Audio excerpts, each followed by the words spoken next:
Creí en su amor, pero solo usaron mi confianza para dejarme en la calle.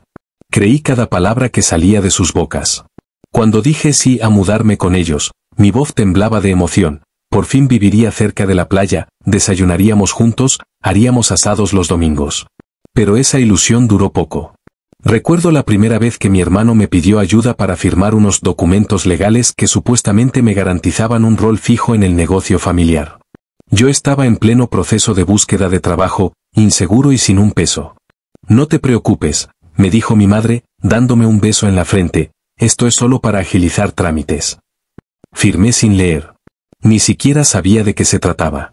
Las señales vinieron después, cambios sutiles de tema en las conversaciones, miradas cómplices entre mi hermana y mi padre cuando entraba a la sala, mensajes borrados del chat familiar. Una tarde, mientras limpiaba el escritorio que compartíamos, encontré un sobre con mi nombre escrito a mano.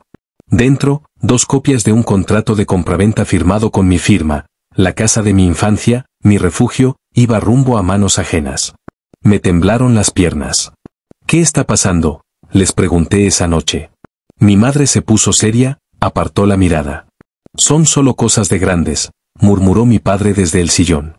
Mi hermana soltó una carcajada tensa y salió corriendo. Me quedé solo, con el sobre en la mano, como si el mundo entero se hubiera convertido en un laberinto sin salida. En mi mente, retrocedí a los veranos de niño, corro al patio, mi abuela me alcanza con un regaño suave, mi padre enseñándome a pescar, mi madre cantando mientras pelaba las verduras. Todo se sentía tan real, tan mío, hasta que comprendí que esas memorias serían el motivo exacto por el cual me querían afuera. Eres muy sentimental, había sido su comentario final antes de que una abogada llamara y me dijera que el documento era legal. Me sentí traicionado, roto por dentro. Les llevé el sobre a la cara, con la voz quebrada. ¿Para esto querían que confiara en ustedes? Pero no hubo consuelo, mi hermana me amenazó con cortar todo contacto si seguía reclamando. Mi padre se cruzó de brazos y mi madre apoyó la mirada en el suelo. Ese mismo día, me recogí los pocos muebles que me quedaban y salí. En la calle, con mi mochila al hombro, entendí lo que me esperaba, encontrar dónde dormir, cómo levantarme sin ese techo que parecía eterno, lidiar con la humillación de contarle a amigos que mi propia familia me dejó sin un refugio. Y lo peor fue darme cuenta de que no importaba cuánto grité, cuánto lloré, nadie iba a detener el plan que habían ejecutado con tanto sigilo. Hoy me pregunto si esa sonrisa de mi madre mientras firmaba sus propias escrituras fue sincera o solo un gesto aprendido. Si cada te quiero que me dijeron alguna vez fue puro teatro. Mientras escribo esto, el sol se esconde y mi corazón late con 1000 recuerdos que duelen más cuanto más los evoco. Pero hay algo que aún no saben, algo que descubrí en medio de todo este caos, que cambiará por completo el juego.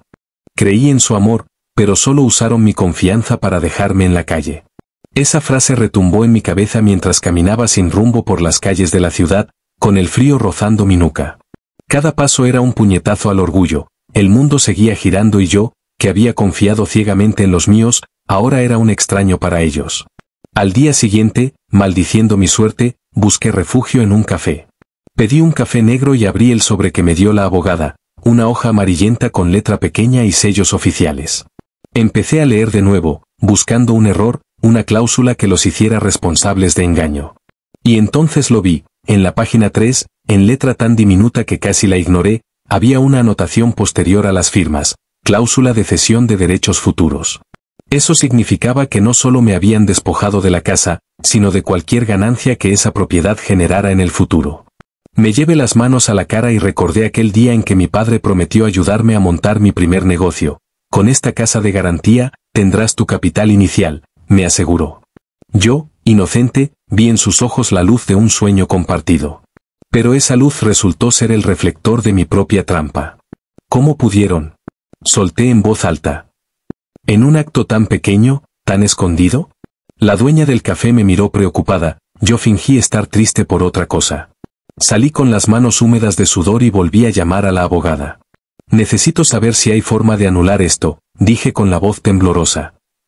¿Hay algún agujero legal? El documento está en regla, me contestó ella sin rodeos. La firma coincide, los testigos aparecen, y el registro público muestra todo conforme. Te aconsejo que busques un préstamo, Henry, porque esto no se revierte. Colgué y me hundí en un banco del parque, justo bajo un árbol viejo que crujía con la brisa. Miré al cielo y entendí que no podía rendirme. Aún me quedaba una última carta, lo que hallé por accidente la semana pasada, antes de que todo estallara. Flashback, yo limpiando mis cosas en la casa, el viejo locker de mi adolescencia. Entre cuadernos viejos y fotos de WhatsApp, encontré una USB.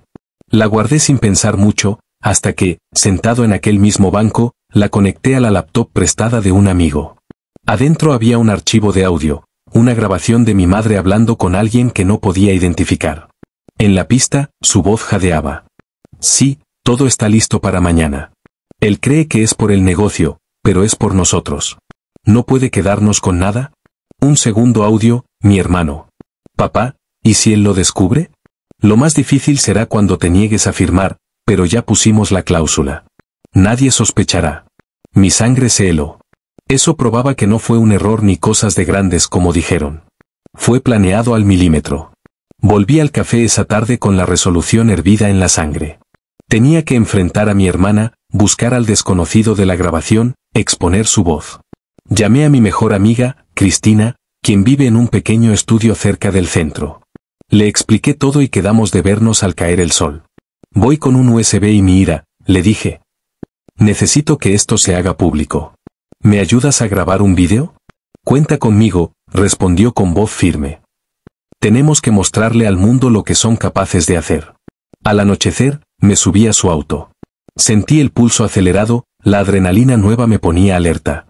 Antes de llegar, hice una última comprobación de los archivos. Había más grabaciones, mensajes de voz de mi padre, detalles de transferencias bancarias, fechas, horas, lugares, todo un dossier oculto al que ellos nunca quisieron que yo tuviera acceso. Cristina estacionó frente a su estudio. Con el teléfono en mano, dimos play a la primera grabación.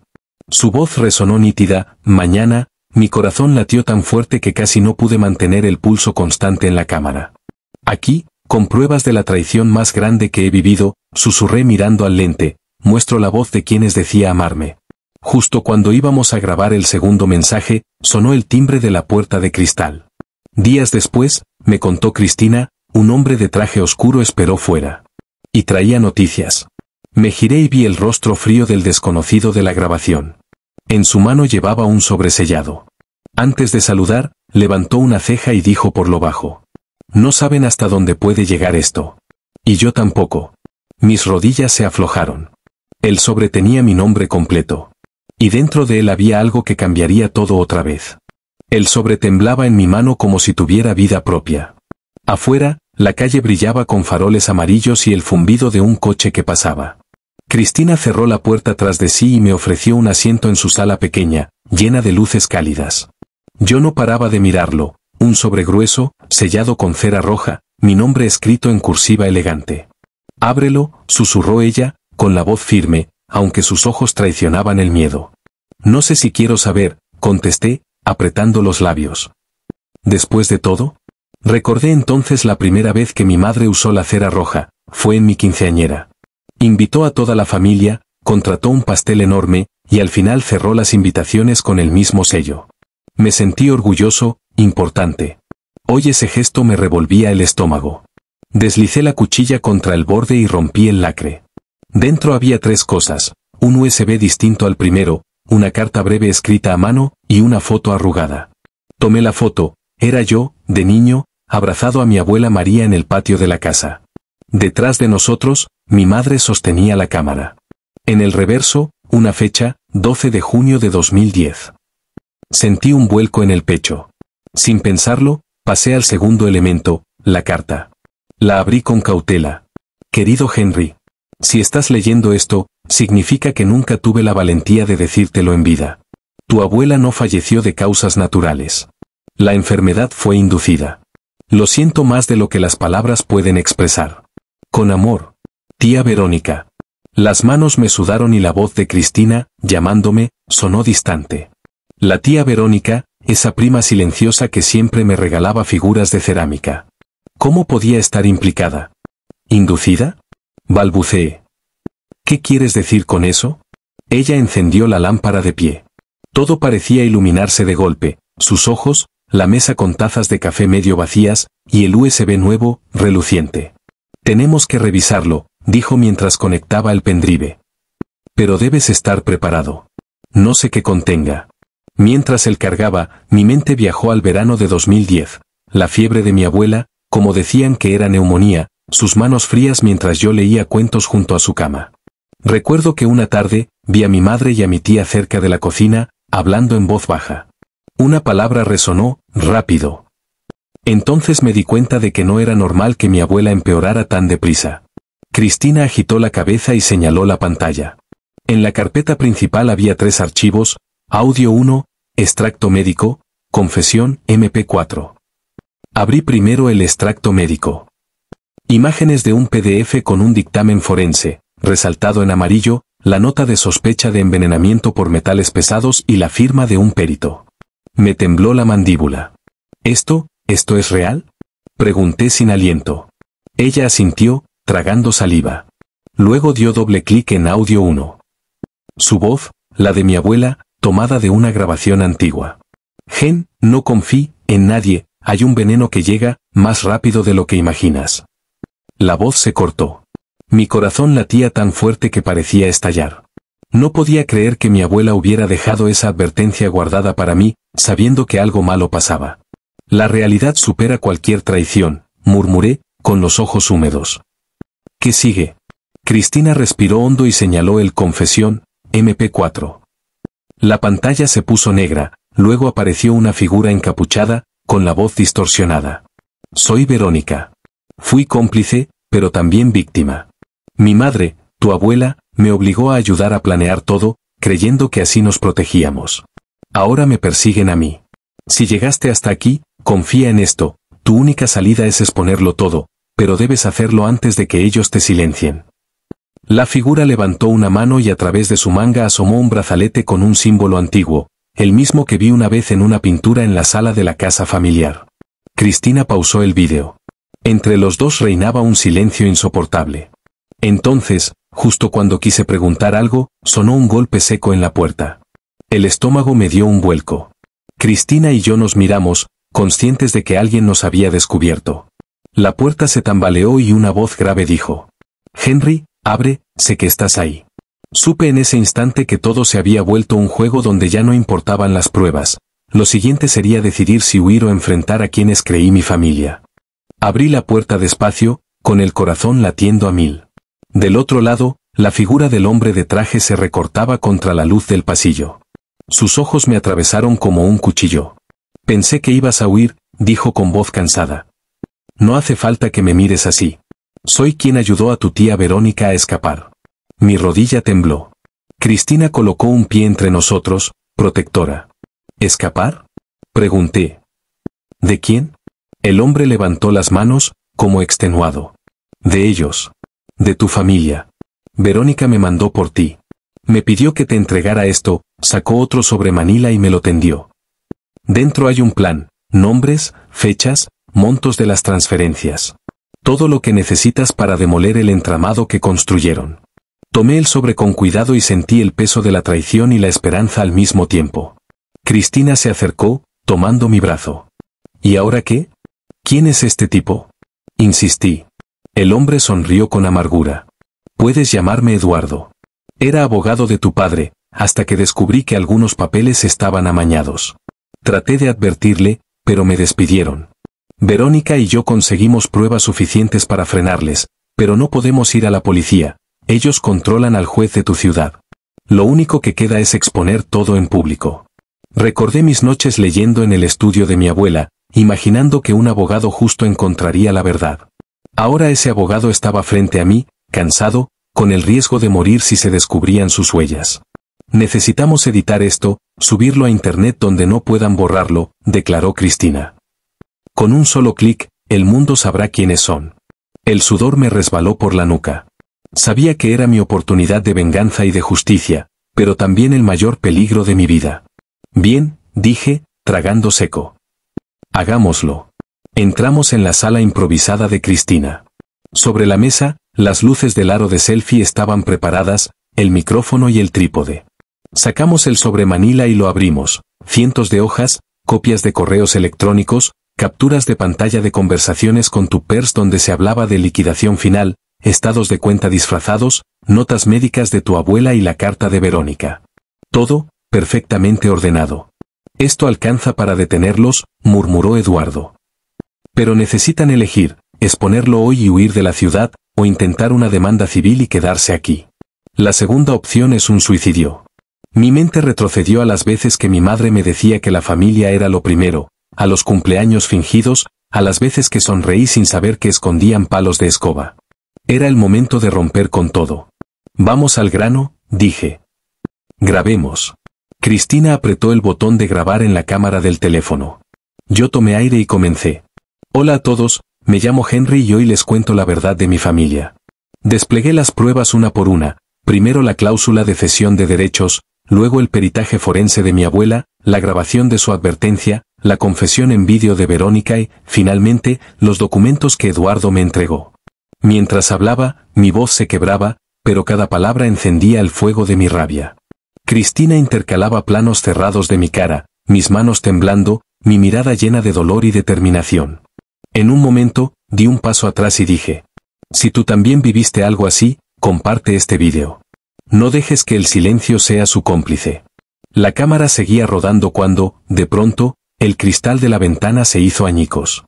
Algo impactó el marco y las luces parpadearon. Eduardo dio un grito y corrió a la ventana. No vinieron solos, exclamó. Han venido por nosotros. Mi sangre se heló. Por nosotros. Significaba que mi familia había enviado refuerzos. Quizá guardaespaldas, quizá alguien del Poder Judicial. La noche se llenó de sombras fuera de la ventana, voces apagadas en el pasillo. Cristina apagó la grabación de golpe y bajó la cortina con un tirón. Tenemos que salir, susurró. Ahora. Agarré la cámara, el micrófono, los dos USB y el estudio de pruebas. Eduardo me pasó una mochila vieja. Entra todo, dijo. Y llévate esto, me entregó un sobre marrón. Son direcciones y llaves de casas seguras. Mientras guardaba las cosas, un flashback inundó mi mente, mi abuela apuntando con el dedo a un cofre antiguo, diciéndome cuídalo. Entendí que mi herencia real no era la casa, sino la verdad. Cristina y yo salimos por la puerta trasera, escoltados por Eduardo. Atravesamos un laberinto de callejones hasta llegar a un coche negro, sin placas ni luces. El motor rugió y nos proyectó hacia lo desconocido. En el asiento trasero, empujé el sobre contra mi pecho. Esto no termina aquí, le dije a Eduardo. Solo acaba de comenzar. El coche se alejó, perdiéndose en la oscuridad. En mi mano, el sobre marrón vibraba con un mensaje manuscrito que apenas alcancé a leer antes de que se cerrara la puerta. Cuando lleguen, pregúntales por la marca de la cera en mi invitación de cumpleaños. Ahí entenderás por qué nada es casual. El motor desapareció. El silencio quedó por fin para nosotros. Y supe que en ese sobre estaba la clave para desarmarlo todo, o para hundirme para siempre. Salimos del coche en un barrio apartado, callejones angostos y faroles viejos que proyectaban sombras danzantes. Eduardo nos indicó que siguiéramos por una puerta de metal oxidado. Adentro, una escalera descendía a un sótano frío y húmedo, era nuestro refugio temporal. Cristina encendió una luz tenue, mientras examinaba las paredes desconchadas, yo abrí el sobre marrón. Dentro había un mapa manuscrito con rutas, direcciones de correos y un nombre destacado, La Cueva. Al lado, un fragmento de la invitación de mi quinceañera, con ese mismo sello de cera roja. Mi corazón dio un vuelco, todo apuntaba a que mi abuela sabía más de lo que contaba, y que esa cueva era la clave de un secreto que había pasado de generación en generación. ¿Qué significa esto? Pregunté en voz baja. Es un sitio fuera de la ley, un archivo clandestino, respondió Eduardo. Allí guardan los documentos originales de muchas familias poderosas, negociaciones, sobornos, traiciones. Tu familia lo usa como caja fuerte ética, nadie va a buscarte ahí tan fácilmente. Me senté en un saco de arena, notando el cansancio en los huesos. Cristina se apoyó contra la pared, con la mirada fija en el mapa. Si nos equivocamos en la ruta, podemos darles pistas, dijo ella. Tenemos que movernos ahora mismo. Levanté la vista y recordé el día en que mi abuela me llevó a un pequeño sótano bajo la casa antigua. Me contó que guardaba secretos para cuando los malos se volvieran buenos. Yo no entendí, pero ahora comprendía, me había preparado para esto sin yo saberlo. Necesito tu ayuda, le dije a Eduardo. ¿Cómo llegamos a la cueva? Hay 3 puntos de acceso, contestó. El primero es una antigua factoría abandonada, el segundo, un pasadizo bajo la estación de tren, el tercero, una vieja bodega de vino. El mapa marca una X roja en la bodega. Será más discreto. Cristina abrió su mochila y sacó una linterna potente, un cargador portátil y una pequeña cámara de acción. Voy a grabar todo, dijo. Si algo sale mal, al menos tendremos evidencia de cómo luchaste por tu verdad. Aspiré aire profundo. La rabia se mezclaba con la determinación. Me puse de pie y guardé el sobre marrón junto a los USB. Vamos, ordené. Pero lo hacemos rápido. Salimos del sótano y volvimos al coche negro. Eduardo tomó el volante, Cristina se acomodó detrás con la cámara en mano, yo me senté al lado, con el mapa desplegado. El motor rugió otra vez y nos internamos en la noche. Llegamos frente a una vieja bodega de ladrillos, la puerta metálica pintada de grafitis y oxidada. Nadie en la calle. Cristina bajó y nos guió hacia un lateral. Encontró un pequeño respiradero cubierto de malla oxidada. Aquí es, susurró. Tócate los guantes y sigamos. Arrancamos la rejilla y gateamos por un túnel estrecho, el aire olía a tierra mojada. Mis manos palparon las paredes hasta encontrar una palanca oculta. La empujé, un crujido seco, y la puerta interior se deslizó revelando una habitación amplia, estanterías con cajas selladas, archivadores repletos de carpetas de cuero oscuro. Sobre una mesa, un libro polvoriento titulado Legado de la familia Gómez. Es aquí, dijo Eduardo. Todo está en esas estanterías. Cristina encendió la cámara, aquí comienza el hallazgo que cambiará las reglas del juego, murmuró. Avancé entre los estantes, nombres garabateados en las cajas, contratos, testamentos, incluso pasaportes falsos. Encontré una carpeta marcada con mi apellido y la fecha de mi nacimiento. Dentro, documentos que probaban negocios turbios, sobornos a jueces, fotos de mi familia reunida con políticos influyentes, y una carpeta separada donde mi abuela dejó una nota, para Henry, si llega el día. La abrí con cuidado y hallé un cuadernillo de tapas desgastadas. Las páginas hablaban de un pacto ancestral, una alianza secreta entre mi familia y otras casas adineradas, para mantener su poder económico a través de engaños legales y desapariciones discretas de herederos incómodos. Mi abuela describía cómo, al llegar yo a cierta edad, debía decidir, perpetuar el ciclo o romperlo para siempre. Tenía instrucciones precisas para exponer todo al público y destruir los lazos de esa red. Esto es, monumental, exclamó Cristina, con la cámara temblando en su mano. Henry, si esto sale, el mundo sabrá quién eres de verdad. Sentí un nudo en la garganta. Mi abuela, la que me contaba cuentos, había planeado mi salvación. Lo haré, dije, con la voz firme. Vamos a difundir esto. Primero, necesitamos un lugar seguro y una conexión sólida. Salimos de la bodega con 2 cajas repletas de archivos y el cuadernillo de mi abuela. El túnel nos devolvió a la calle, sin perder tiempo, volvimos al coche. Eduardo arrancó y enfocado en la carretera, me pasé el pulgar por las notas del cuadernillo, citas, nombres, direcciones de correo electrónico para medios independientes, claves de acceso a un servidor anónimo. ¿Estás listo?, preguntó Cristina desde el asiento trasero. Más que nunca, respondí. Esto no es solo mi historia. Es la historia de todos los que han sido callados. El coche arrancó de nuevo en la madrugada. El cuadernillo de mi abuela descansaba sobre mi pecho, sus palabras resonando antes de la tormenta que se avecinaba. El coche avanzaba por avenidas desiertas mientras el cuadernillo de mi abuela descansaba sobre mis rodillas. Dentro, cada página era un golpe directo a mi pasado y, a la vez, la llave para exponerlo todo. Cristina conectó el móvil a un hotspot portátil que Eduardo había conseguido de alguien en la red de la cueva. La señal era inestable, pero suficiente. Voy a subir fragmentos, dijo Cristina. Necesitamos que todo se filtre rápido, antes de que bloqueen los servidores. Edición rápida, abrimos un documento de texto, copié párrafos que describían el pacto ancestral, seleccionamos fotos escaneadas de los correos y los testimonios de peritos. Sobre la mesa de la computadora improvisada, la pantalla brillaba con líneas de código que despliegaban archivos a un servidor en la nube. Yo me acerqué al micrófono. Aquí están los documentos que mi familia nunca quiso que vieran. Pero yo no voy a callarme. Hoy, mi historia es la historia de todos los que han sido traicionados en silencio. Cristina apretó enviar, En segundos, el contador web empezó a subir. Vistas, compartidos, tweets. En el asiento trasero, Eduardo sonrió por primera vez en horas. Eso era todo lo que necesitábamos, susurró. Ahora, las autoridades independientes, los periodistas y la opinión pública harán el resto. Una alerta del móvil sacudió el ambiente. El primer contenido había sido bloqueado en un par de países, pero replicado en otras 12 plataformas descentralizadas. La reacción era instantánea. Un hashtag con mi nombre y la palabra traición Gómez se abría paso entre tendencias. Bien, dije, conteniendo el temblor en la voz. Ahora queda enfrentar la lluvia. Afuera, una patrulla de policía pasó a toda velocidad. Bruno, un viejo amigo de la infancia y periodista independiente, nos esperaba en un café cercano. Nos guiñó el ojo al ver el coche detenerse.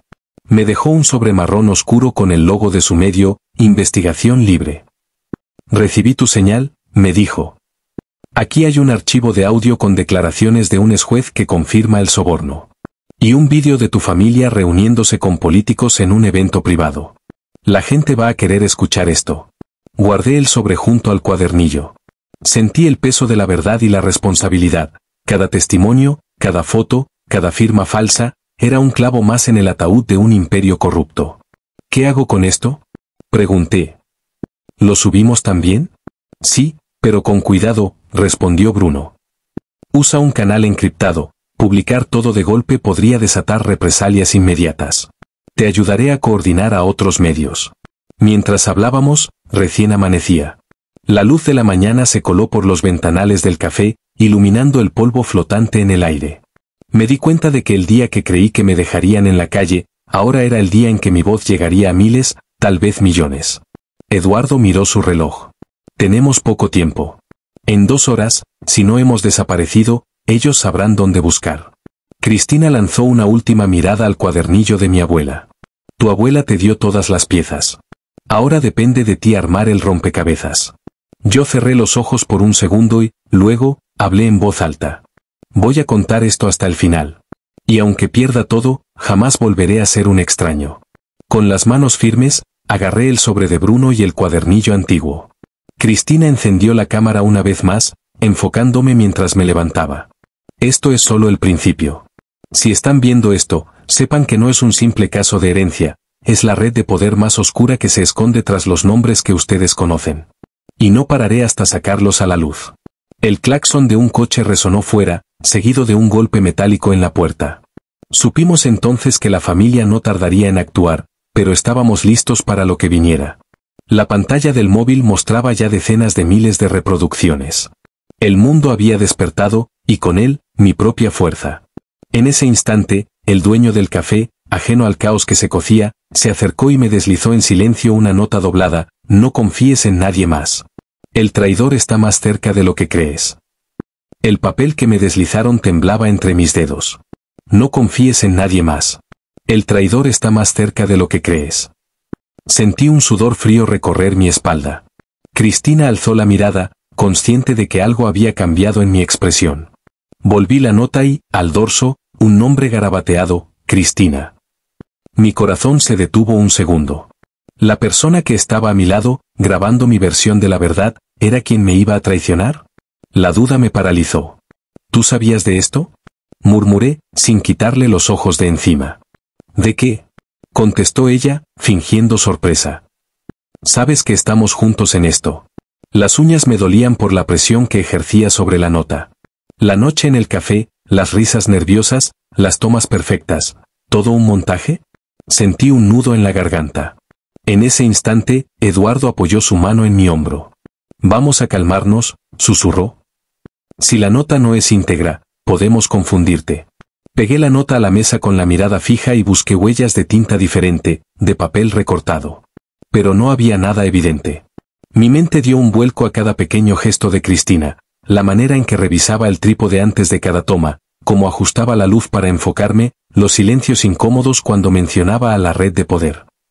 ¿Era señal de lealtad o de algo planeado? Necesito tomar aire, dije, poniéndome de pie con brusquedad. Voy a caminar un rato.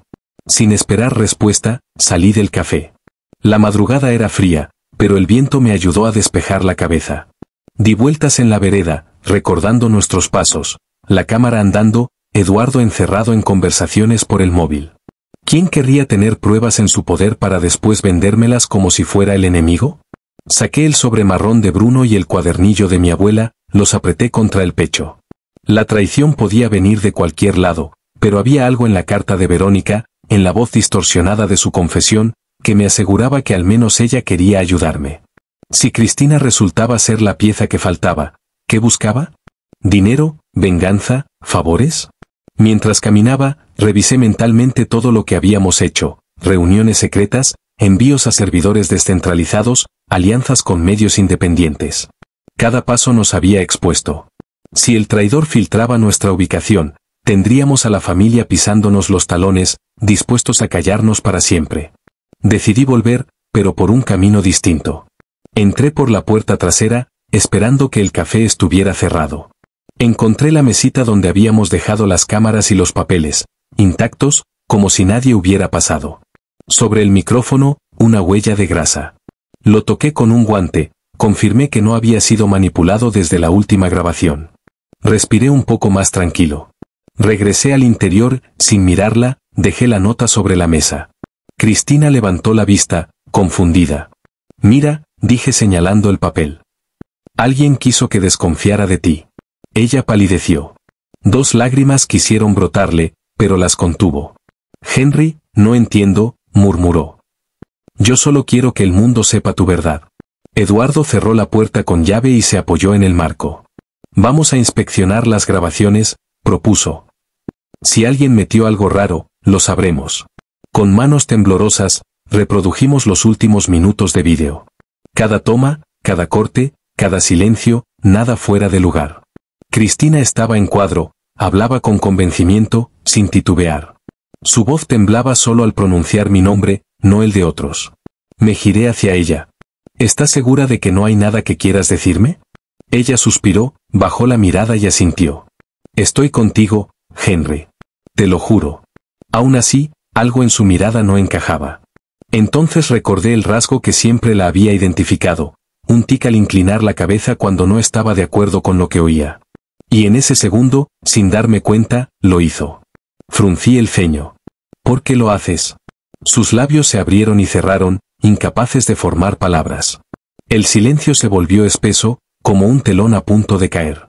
¿Por qué? Empezó, con la voz entrecortada. Temía perderte. La frase caló hondo, no era una declaración de complicidad, sino de miedo. Su lealtad parecía sincera, pero la nota seguía ahí, con la tinta fresca de una traición posible. Miré a Eduardo, que asentía con gravedad. Tenemos que seguir, dijo. El traidor puede ser cualquiera, y el daño que busque infligir no se detendrá. Cristina me extendió la mano. La tomé con suavidad. Lo sacaremos adelante, prometió. Juntos. Mientras apagaba la cámara, su mirada se fijó en la ventana. Afuera, la madrugada se teñía de un tenue rosado.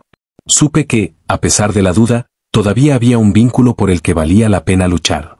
La historia no había terminado, apenas estábamos decidiendo en quién confiar y cómo seguir adelante.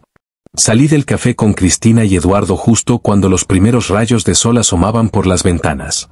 El aire de la mañana sabía a esperanza y a peligro a partes iguales.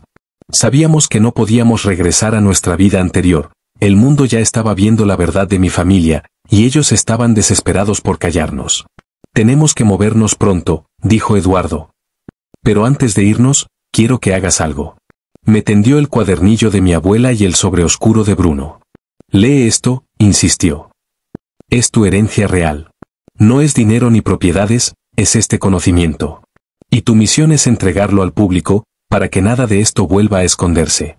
Caminamos unas cuadras hasta una casona antigua que Eduardo conocía.